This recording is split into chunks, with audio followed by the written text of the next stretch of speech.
ককবরক ভাষায় রোমান স্ক্রিপ্টের দাবি নিয়ে সম্প্রতি রাজ্যের মুখ্যমন্ত্রীর সাথে সাক্ষাৎ করে তিপ্রামাথা দলের এক প্রতিনিধি দল।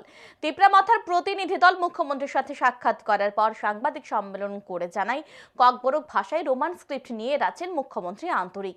এই নিয়ে শুক্রবার সাংবাদিকদের প্রশ্নের জবাব দিতে গিয়ে মুখ্যমন্ত্রী ডাক্তার মানিক সাহা জানান, ককবরক ভাষায় রোমান স্ক্রিপ্ট নিয়ে রাজ্য সরকার তার আগের অবস্থানেই রয়েছে। তার তিপ্রামাথা সরকারের শরিক দল, তাদের প্রতিনিধি উনার সাথে সাক্ষাৎ করেছে আর তিনি আন্তরিকতার সাথে কথা বলেছেন, কিন্তু সরকার তার আগের অবস্থানেই রয়েছে।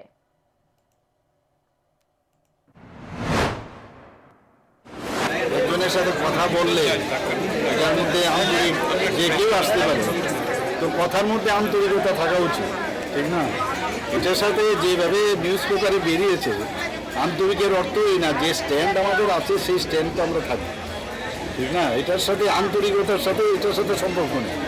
হ্যাঁ, কিন্তু মানে সেটাকে আমি দেখলাম নিউজ পেপারে একটু অন্যভাবে, কিন্তু আমাদের অ্যালায়েন্স পার্টনার ওদের সাথে আন্তরিকতার সাথেই কথা বলবো।